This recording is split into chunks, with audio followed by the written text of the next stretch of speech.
tema é Libertos do Pecado para uma nova vida em Cristo. Libertos do pecado para uma nova vida em Cristo. Um tema muito interessante. Irmãos, eu não tenho como destacar a importância de alguns temas, mas, sinceramente, hoje nós vamos falar de algo que é o centro da fé cristã. Se você não entender o assunto que vai ser abordado hoje, todo o teu edifício teológico, todo o teu edifício, tua construção de entendimento da obra de Deus vai estar abalado. Existe o fundamento pelo qual a gente, inclusive, interpreta a Escritura inteira. A gente entende a Escritura inteira a partir do Evangelho. Então, hoje a gente vai tratar muito sobre isso, sobre literalmente a obra de Cristo. É um assunto fantástico e que a gente precisa ver com muito carinho. Então, texto áureo. Mas Deus, que é riquíssimo em misericórdia, pelo seu muito amor com que nos amou, estando nós ainda mortos em nossas ofensas, nos vivificou juntamente com Cristo. Verdade prática nos diz que, por meio da maravilhosa graça divina, fomos libertos do pecado, perdoados e salvos da condenação, e ainda recebemos o direito à vida eterna. Leitura bíblica em classe. Nós vamos fazer a leitura toda, que é o texto que nós vamos estudar juntos hoje, que é Efésios capítulo 2, do 1 ao 10.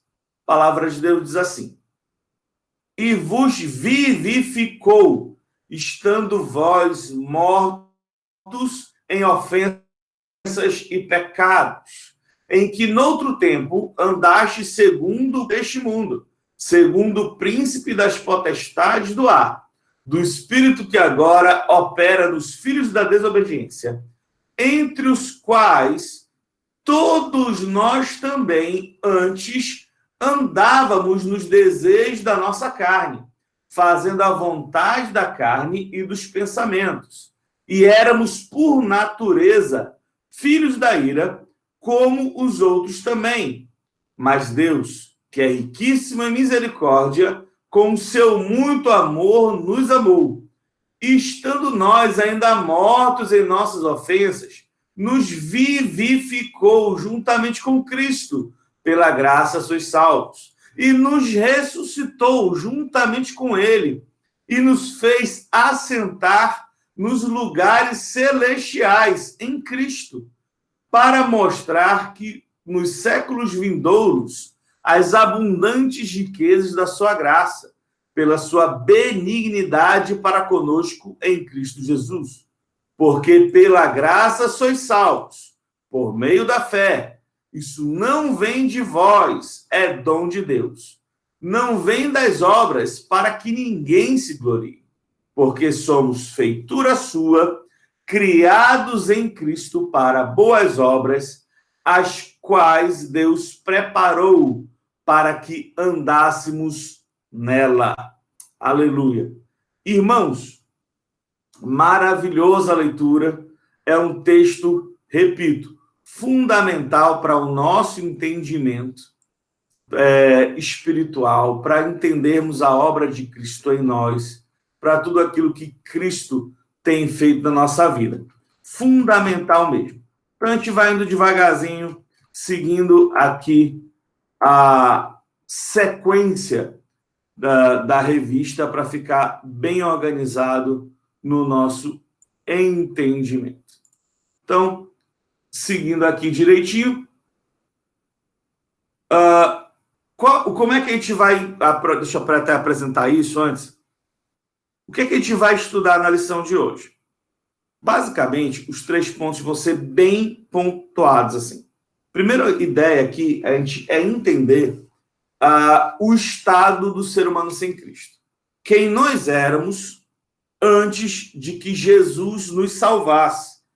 Quem nós éramos do nosso estado natural.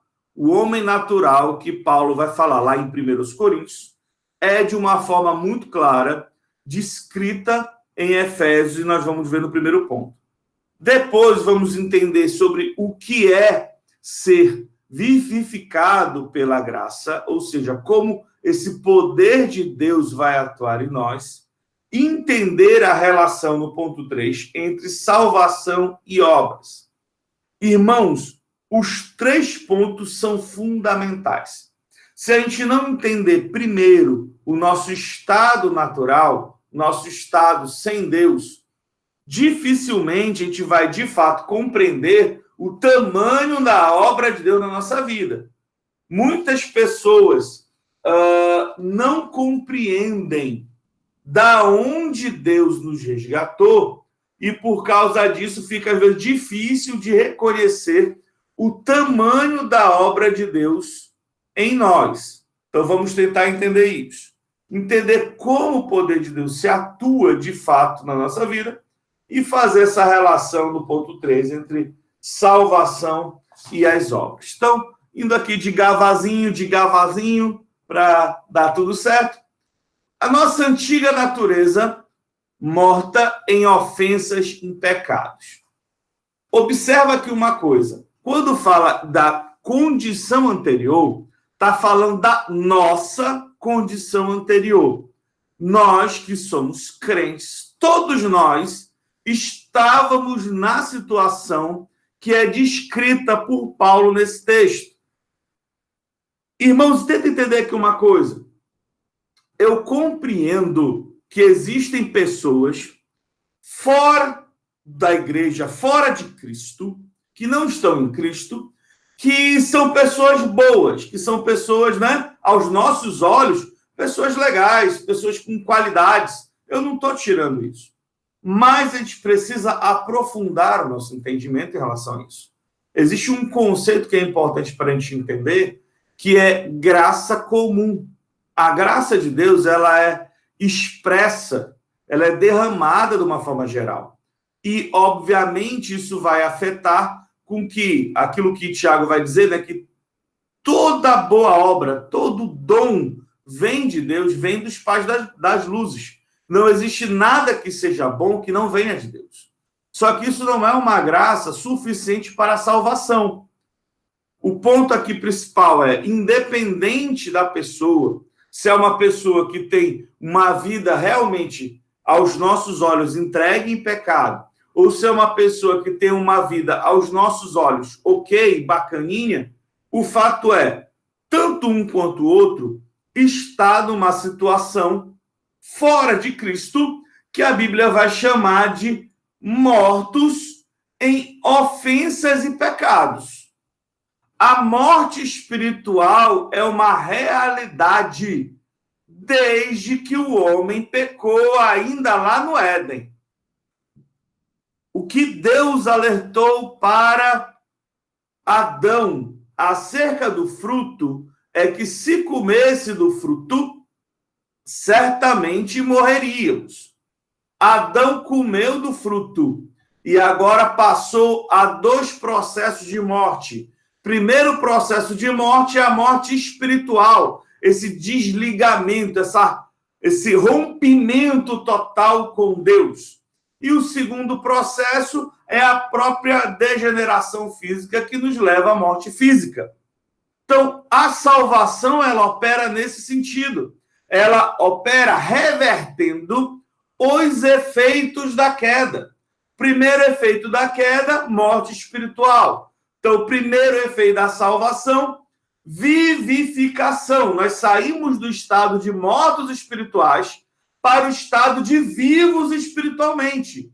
Isso é fundamental da gente entender. Segunda obra que a salvação operará em nós é a promessa de Deus, que é aquele que crê em Cristo, ainda que morrer, viverá. Ou seja, nós temos promessa de vida eterna. É uma reversão total disso. Então, todo ser humano, nós, quando estávamos longe de Cristo, para além da obra de Cristo na nossa vida, nós estávamos mortos em nossas ofensas e pecados. A palavra ofensa, a ideia dela é passo em falso de forma deliberada. Vocês vão concordar comigo que a gente, no nosso estado natural de pecadores, a gente não somente peca, mas como acha o pecado natural e muitas vezes faz de propósito, faz porque quer mesmo, né? Por que fez isso? Porque eu quero, porque é o meu modo de viver, meu estilo de vida. Isso é uma coisa que tem que estar claro. Então, a ideia da ofensa é isso, é algo que é deliberado, uma coisa que é de propósito, né? E a palavra que descreve pecado é aquele que é o alvo. E é importante aqui a gente fazer uma pausa, porque, assim, essa ideia de que pecado é errar o alvo é uma definição que ela é corretíssima, mas é muito abstrata, né? Às vezes a gente olha assim, o que é o pecado? Pecar é errar o alvo. Aí tu para e fala, ok, mas eu não entendi o que é esse errar o alvo ainda. Como assim? Irmãos, primeira coisa que a gente vai ter que definir, se pecar é errar o alvo, primeira coisa que a gente tem que se lembrar é qual é o alvo, né? O que é esse alvo que o texto bíblico fala? O alvo é o objetivo pelo qual nós existimos. Primeira pergunta, portanto, que a gente deve se fazer é: por que é que nós estamos aqui? Qual é o propósito de nós termos nascido, né? Por que nós vivemos? Qual é o propósito maior?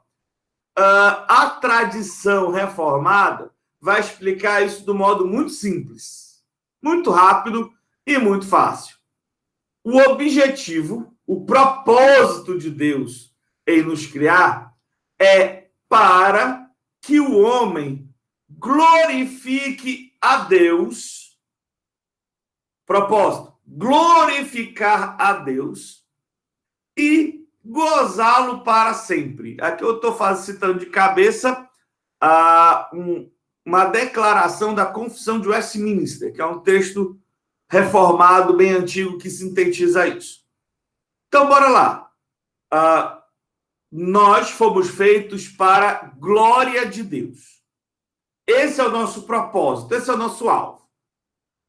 Ou seja, tudo aquilo que eu fizer que não for para a glória de Deus, eu estou errando o alvo. Então, olha só, o entendimento como pecado é uma coisa muito profunda. Irmãos, pecado não é só fazer coisas que são erradas aos nossos olhos. É fazer coisas que são para a nossa glória, que não glorificam a Deus. Observa a profundidade do que eu estou querendo apresentar para vocês, baseado nesse conceito. Lembra da história da Torre de Babel?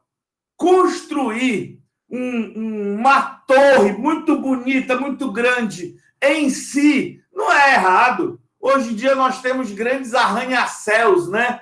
Prédios maravilhosos. Tem em Dubai aquele que é bem grandão, formado de uma vela, um negócio lindo. Não tem problema nenhum. A pergunta é, foi feito para glorificar quem?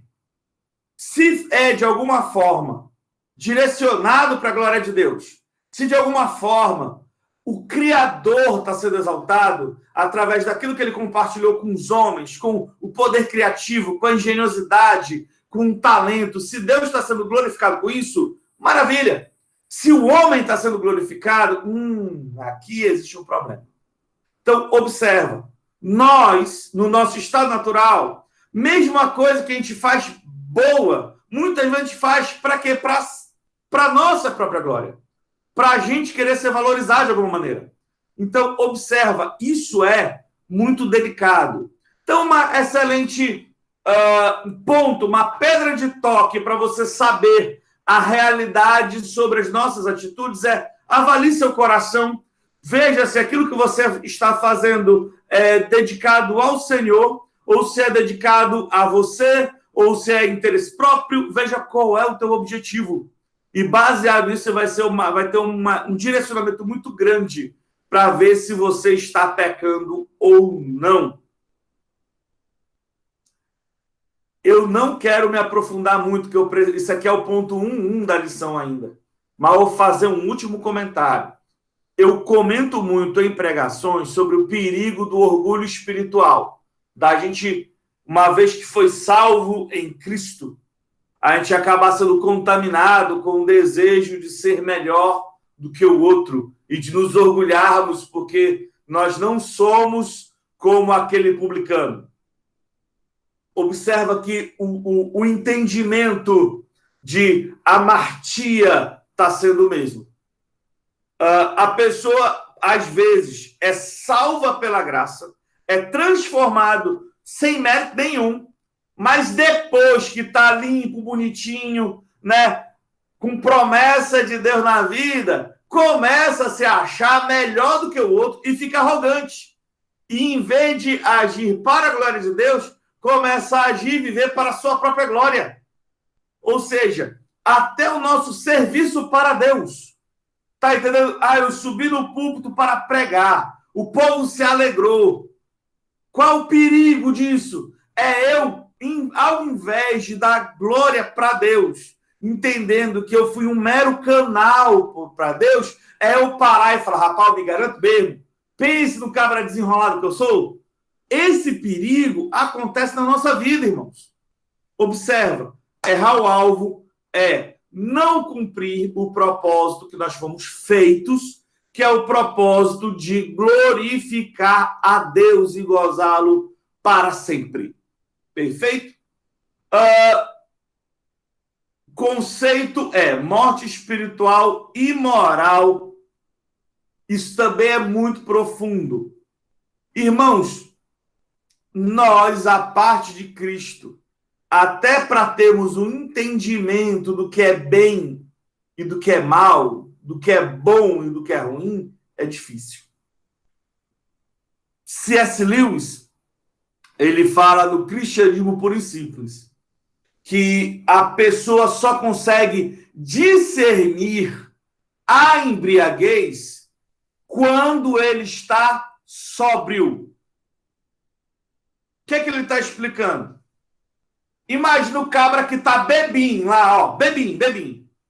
Não sei se você já presenciou isso. O cara, quando está embriagado, aí tu chega para ele, homem, rapaz, você está bebo já. O que é a tendência dele responder? Não, eu tô bom ainda. O cara tá andando, trocando as perninhas, andando, costurando a rua. Mas na cabeça dele, ele tá bom ainda. Ele não consegue perceber o seu estado de embriaguez. Quem consegue perceber o estado de embriaguez é quem está sóbrio. O que Lewis está explicando? Quanto mais emaranhados no mal, quanto mais distantes de Deus, menos você vai ter capacidade até de discernir o que é o mal. Quanto mais nós nos aproximamos de Deus, mais nós somos capazes de discernir o bem e o mal, inclusive o mal em nós. Observa que aqueles que estão num processo de verdadeira santificação, a tendência é elas se tornarem cada vez mais humildes, porque elas começam a olhar para dentro de si e cada vez mais percebem o tamanho da sua distância para com Deus e quanto o Senhor ainda tem que operar nas suas vidas. Então isso é maravilhoso a gente perceber também, para que a gente alinhe o nosso entendimento. As nossas ofensas e pecados. Aqui tem um entendimento, olha, em que noutro tempo andastes.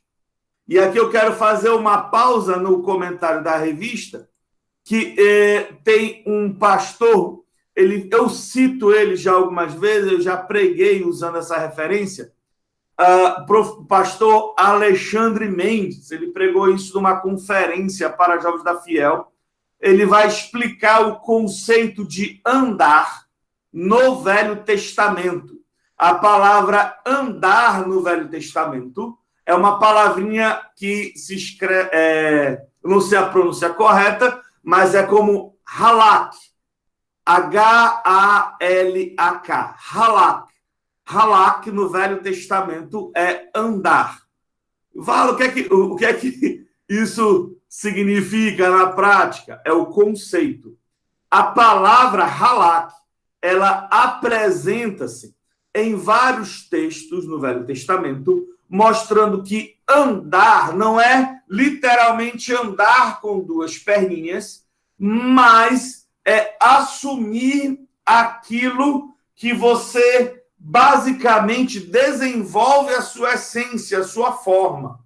Pastor Alexandre Mendes, ele fala que halak é a palavra que ocorre em Gênesis 2,14, quando fala que o rio Tigre corre, em Gênesis 3,14, quando fala que a cobra rastejará, em Gênesis 7,18, fala que a arca vogava, né? Ela paira sobre as águas, ela voga sobre as águas, vogar. E Êxodo 19, a palavra halak está para descrever o clangor da trombeta, ou seja, aquilo que você naturalmente faz, aquilo que é a sua essência, ela é expressa através dessa palavra halak. É da natureza do rio correr, é da natureza da cobra rastejar, é da natureza da arca vogar, é da natureza da trombeta fazer o seu canglor, e é da natureza do homem caído andar segundo o curso desse mundo. Ou seja, quem é caído, quem está caído no seu estado natural, vai andar de acordo com o sistema mundano.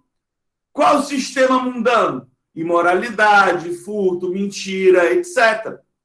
E vai andar segundo o príncipe da potestade do ar, que é uma referência a Satanás.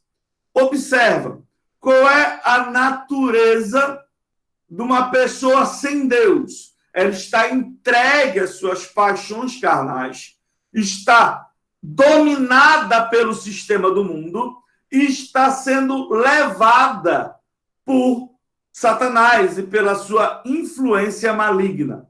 Isso é o modo de agir natural daqueles que estão fora de Deus, para além de Deus. Só que quando Cristo faz a diferença na nossa vida? Sim, ó, aqui, ó, andávamos da vontade da carne, foi o que eu comentei agora. Mas e a obra de Deus em nós? Como é que ela se aponta? Ora, nós fomos vivificados pela graça. O que é o ponto aqui principal? Observa aqui. Nós que estávamos debaixo da justa, santa e boa ira de Deus. A ira de Deus é boa, santa e justa. Todos aqueles que no seu estado natural de mortos, em seus pecados e delitos, suas ofensas e pecados, vimos no ponto 1, que seguem a natureza caída, segundo o mundo, segundo Satanás e segundo a sua própria carne, sua própria natureza pecaminosa, estão debaixo da ira de Deus.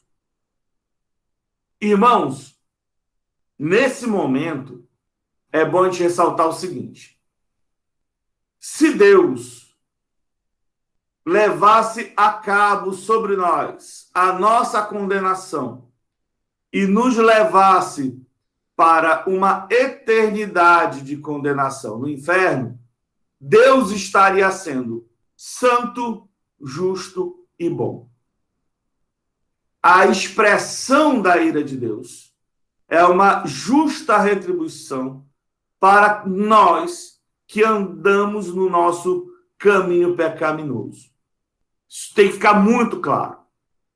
Nenhum ser humano merece o céu. todos nós merecemos a condenação. Agora, observa, a história de Deus não para aqui. Porque se parasse aqui, isso nos levaria a uma situação de profundo desespero. Mas olha o tamanho do poder de Deus. Deus, que é riquíssimo em misericórdia, pelo seu muito amor com que nos amou. Observa, Deus se inclina em misericórdia, em amor, para nós, no nosso estado pecaminoso, no nosso estado natural. Irmãos, Deus não nos amou depois que nós já fôssemos salvos. Deus nos amou e a sua graça, a sua misericórdia nos alcançou quando nós estávamos entranhados nesse sistema. Nós merecíamos a condenação, mas a sua misericórdia, o seu amor, a sua graça em Cristo Jesus nos concede o céu. Isso é extraordinário, irmão. Isso é a boa mensagem. Isso é o evangelho. Qual é o evangelho? Qual é a boa notícia? É que nós que merecemos a condenação, não seremos condenados, mas nós seremos salvos. Nós somos salvos. Nós fomos resgatados inteiramente por Deus. Observa, ato de misericórdia implica compaixão e simpatia com os indignos. Nós não merecíamos. Nós éramos indignos. Não merecia, não, mas o amor de Deus nos chegou. A carta aos Efésios ensina aqui, ao prover à humanidade o meio de escape da merecida ira, Deus não se mostra somente misericordioso, mas abundante em misericórdia. Um dia desse, eu ouvi um pastor, irmão, não me lembro o nome dele, foi só um trecho que eu vi em redes sociais, mas ele falou uma coisa que é muito importante. Nenhum de nós, nenhum ser humano será condenado, irá ao inferno por causa do seu pecado. As pessoas só irão ser condenadas, só irão para o inferno se elas rejeitarem esse amor que é suficiente em Cristo para nos promover a salvação plena e completa. Está entendendo isso? Ah, pastor, mas eu pequei. Certo, ok.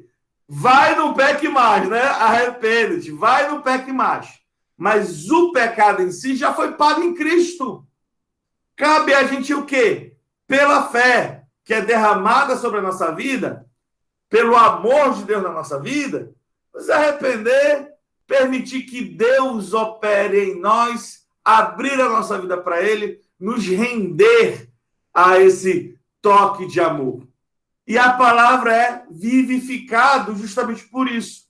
Que se antes nós estávamos mortos nos nossos pecados e ofensas, nós agora somos vivificados, ou seja, nós somos trazidos à vida por meio de Cristo. E aqui eu quero usar duas imagens bíblicas para descrever isso.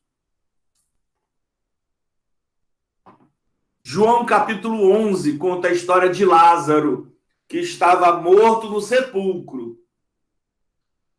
Irmãos, qual é o mérito de Lázaro no seu processo de ressurreição? Nenhum.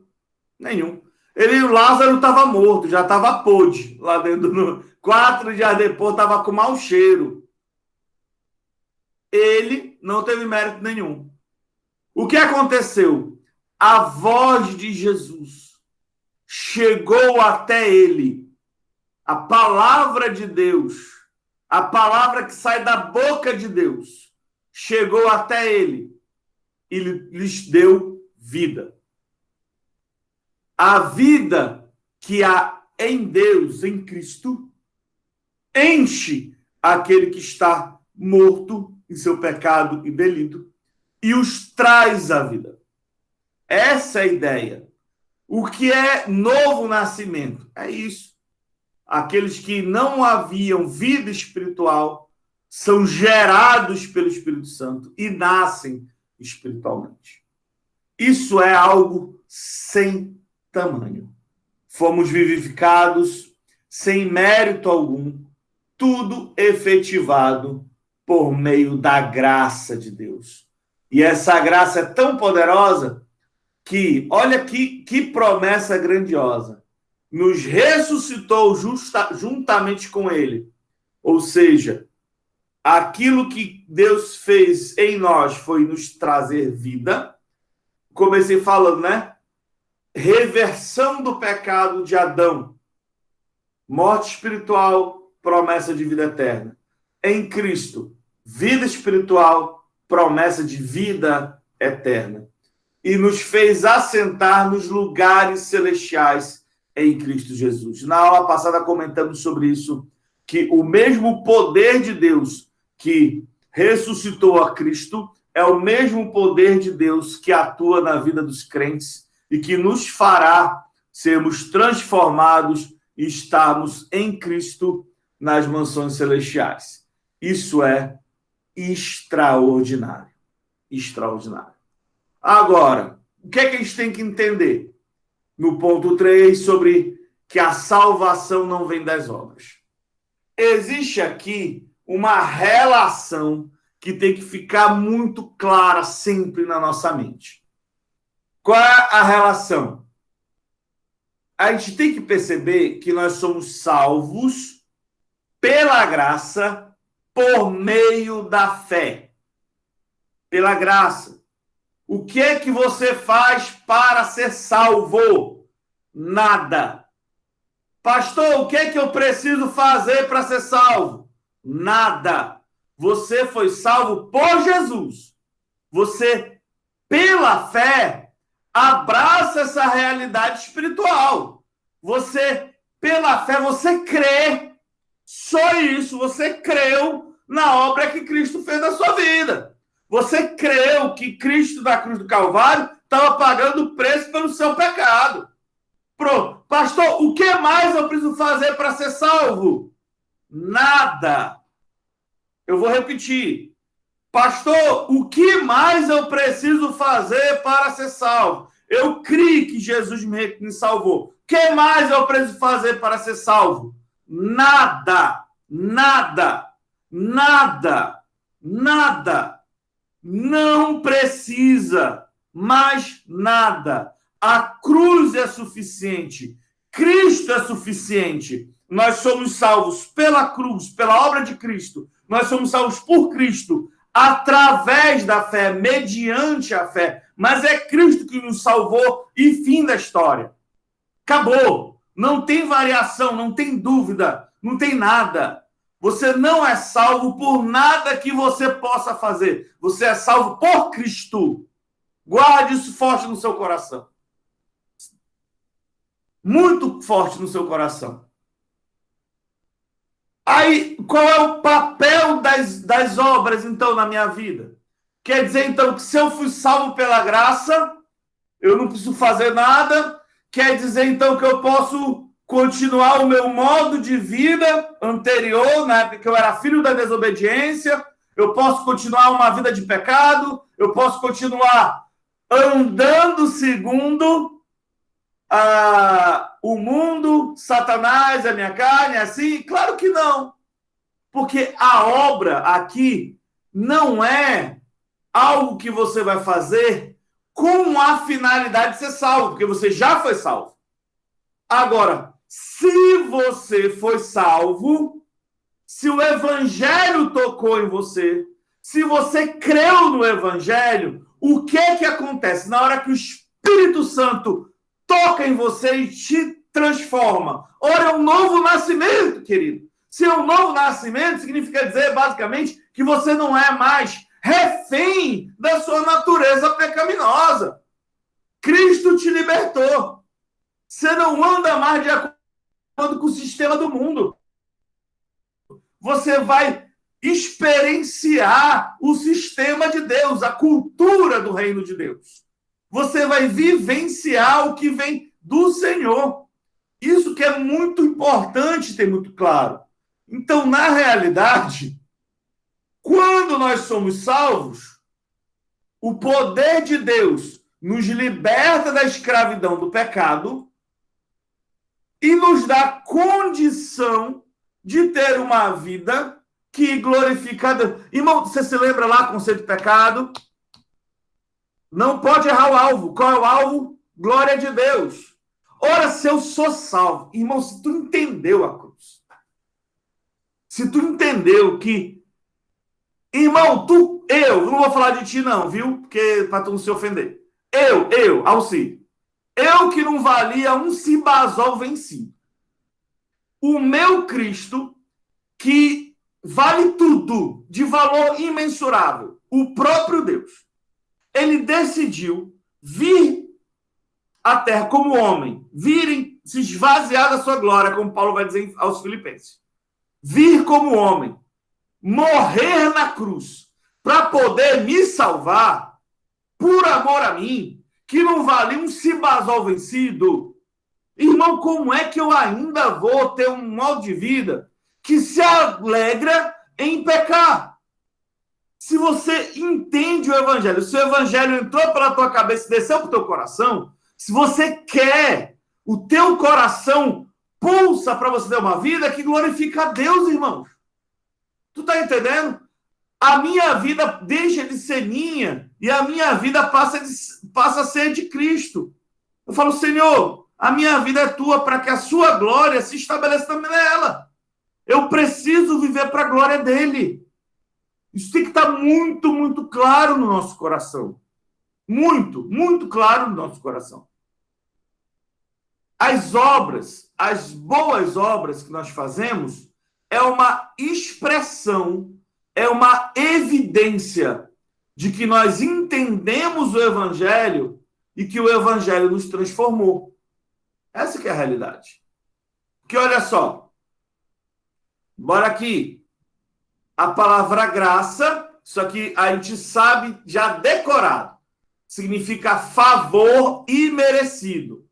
Mostra a iniciativa para tornar possível a salvação veio de Deus. Ok. Uma vez que eu fui salvo pela graça, o que é que Paulo vai continuar dizendo no mesmo texto? Ele vai dizer, olha, você não vai fazer as obras para ser salvo, porque ele vai dizer, olha, não vem de vós, não vai vir de obras para que o homem não se glorie. Irmãos, uma vez, irmãos, eu já tive essa experiência enquanto pastor. Eu vou te mostrar aqui a importância da gente entender isso. Quando a gente percebe e entende de fato que a nossa salvação não vem das obras para que a gente não se glorie, vai esvaziar em 99% a possibilidade da gente se desviar. Vou repetir. Se você entender que a salvação não vem das obras para que ninguém se glorie, vai esvaziar em 99% a possibilidade de você se desviar. Vou te contar a história. Uma vez, alguns anos atrás, eu conheci um irmão, ele estava afastado, voltou para os caminhos do Senhor, o pai dele era pastor, foi pastor de campo. Eu não vou citar os nomes porque eu estou gravando. O pai dele é um homem maravilhoso, maravilhoso. Dorme com o Senhor, maravilhoso. A mãezinha dele, ou mulher, ou serva de Deus. Eu fui visitar ela no hospital quando ela estava bem doentinha. Ela estava com diabetes, começou a ter o processo de amputação, primeiro um dedo, depois o pé. Eu fui lá achando que eu ia levar uma palavra de consolo e, na verdade, eu saí de lá fortificado. E esse irmão, que é o filho desse casal, começou a orar. Orava muito, com muita fé, e ele dizia assim, os meus pais dedicaram a vida pelo Evangelho. Passaram a vida trabalhando para o Senhor, abrindo igreja no interior, um ministério muito frutífero. E o filho deles falava o seguinte, na oração dele, Jesus não vai deixar, não vai levar a minha mãezinha, porque não é possível, meus pais dedicaram a vida deles para Jesus. Não é possível que agora a minha mãe, né, parta. A história é que, de fato, Jesus recolheu a serva de Deus. Essa irmã veio a óbito. E o seu filho, ele não conseguiu entender e se desviou. Se afastou dos caminhos do Senhor porque ele ficou revoltado com o Senhor. Se ele tivesse entendido isso, se ele tivesse entendido que a salvação não vem das obras, ele nunca oraria para o Senhor dizendo isso, botando, entre aspas, Deus na parede, dizendo, não, o Senhor não pode, o Senhor pode tudo. Irmãos, se o Senhor, ele pela sua graça, já nos concedeu a salvação, ele já nos deu tudo. Se o Senhor não nos conceder nada mais na vida, ele já nos deu tudo. Ele já nos deu tudo sem a gente merecer, irmãos. Isso tem que ficar muito claro. A nossa vida de dedicação a Deus, se a gente passar desde o dia que a gente aceitou Jesus até o último suspiro nosso, servindo a Deus, isso não vai aumentar um centavo para a nossa salvação. Porque a salvação foi muito maior. Então, queridos, quando você entende isso, você vai perceber que você nunca vai obter favor de Deus. A nossa fé não é uma troca, a nossa obra a Deus não é uma troca. Ele nos deu tudo graciosamente.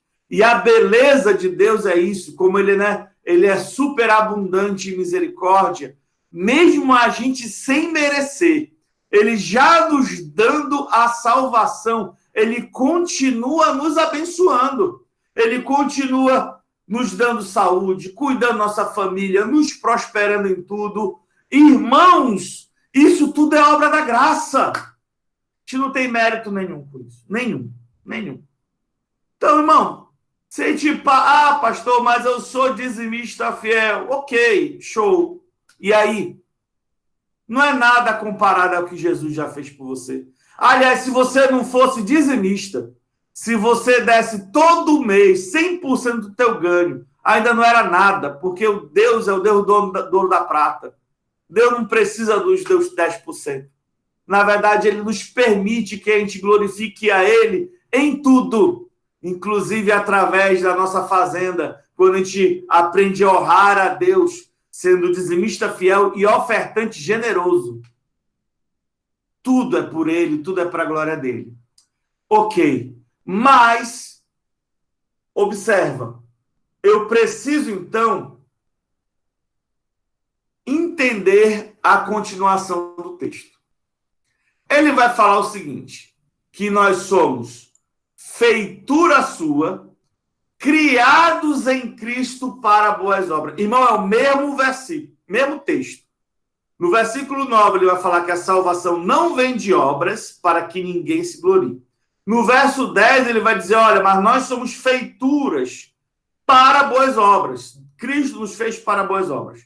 O que ele está dizendo? Uma vez que a nossa natureza mudou, te lembra lá do halak, da palavra, do conceito de andar do Velho Testamento? Ora, eu preciso agora expressar a essência de alguém que foi transformado pelo Evangelho. Se antes o meu halak, a minha forma de andar de alguém que era longe de Cristo, era uma forma de andar afastado de Jesus, seguindo o caminho do mal, da carne, de Satanás, do sistema. Hoje, o meu halak, a minha forma de andar, é andar fazendo as coisas boas. E é exatamente isso que Paulo vai dizer no texto. Ele vai falar que nós vamos andar fazendo boas obras. Por que nós vamos andar fazendo boas obras? Porque é a nossa natureza, irmão. É a nossa natureza. Se a nossa natureza mudou, eu vou vivenciar, eu vou expressar isso na minha vida prática. É simples, é um fruto. E aqui, fazendo um paralelo, irmão, como esse entendimento ecoa em todo o Novo Testamento, em todo o ensino de Cristo. A árvore, ela produz frutos de acordo com a natureza dela. Se você é um limoeiro, a sua natureza é produzir limão. Se você é uma videira, é uma parreira de uvas, você vai produzir uvas. Se você... E aí, por diante, irmão? Vou passar meia hora citando planta aqui. Mas, assim, você sempre vai produzir frutos de acordo com a sua natureza. Se você teve uma natureza transformada por Cristo, você vai andar de acordo com essa nova natureza. E o que é que você, anda? Você anda de acordo com as boas obras, as quais Deus de antemão preparou para que andássemos nela. Simples assim.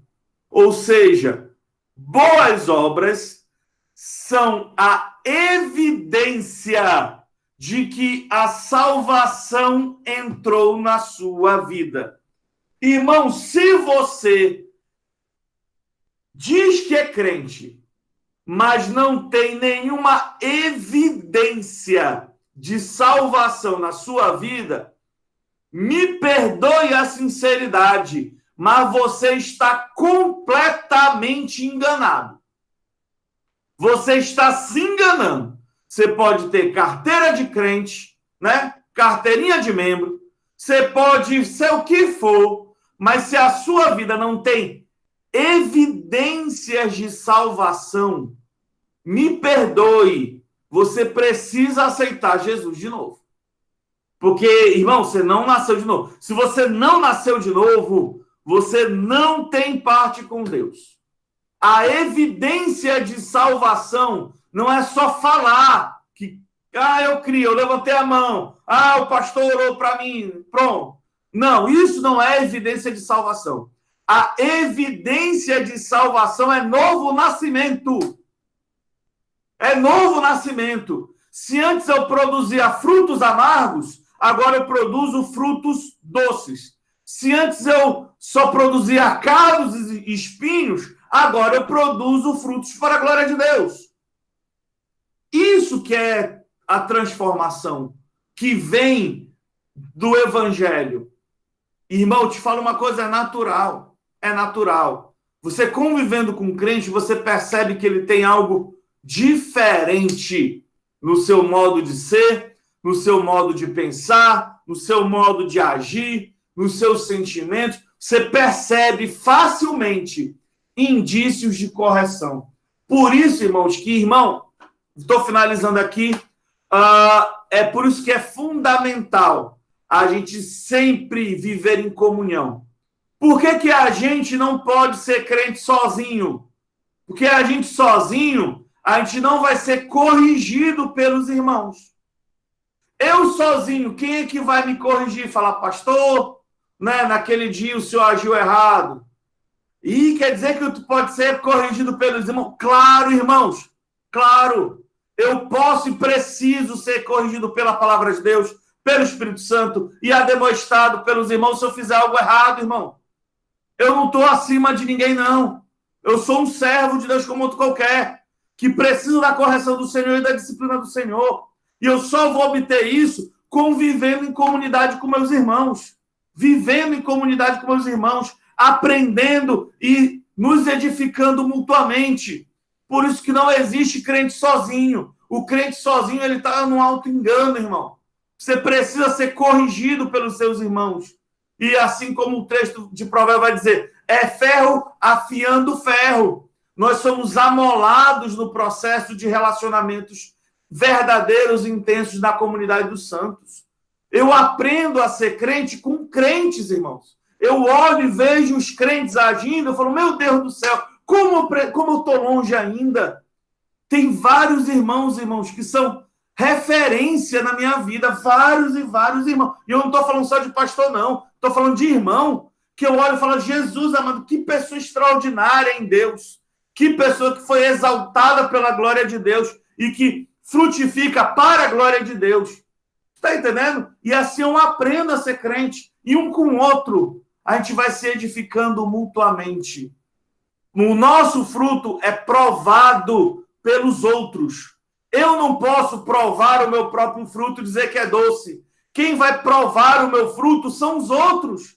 São as pessoas que convivem comigo. Elas que vão dizer, oi, rapaz, teu fruto está meio amargo, está meio azedo. Olha, teu fruto é doce. Eu, para a glória de Deus, é nos relacionamentos que a gente vê isso. Conclusão, antes da regeneração éramos filhos da ira, condenados à perdição eterna. Por meio do amor divino, por meio da sua maravilhosa graça, nos tornamos filhos por adoção. Essa gloriosa salvação nos foi concedida, oh, aleluia, independente das nossas obras.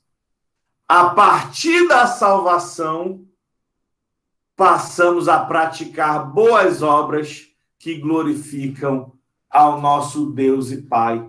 Citação aqui é do Sermão do Monte, Jesus dizendo exatamente isso, que a gente ia fazer boas obras e os homens iam glorificar a Deus que está nos céus. Então, irmãos, aqui eu termino a aula, eu queria só perguntar se alguém tem alguma dúvida. Eu acabei não perguntando isso nos intervalos, né? Na passagem de um assunto para o outro, até porque é um assunto muito fechado e provavelmente uma pergunta poderia ser respondida já no ponto subsequente. Mas algum dos irmãos tem alguma pergunta, algo que eu queira esclarecimento? Se quiser, eu estou à disposição. Tudo claro? Amém. Tudo tranquilo, feito um grilo, né? Maravilha.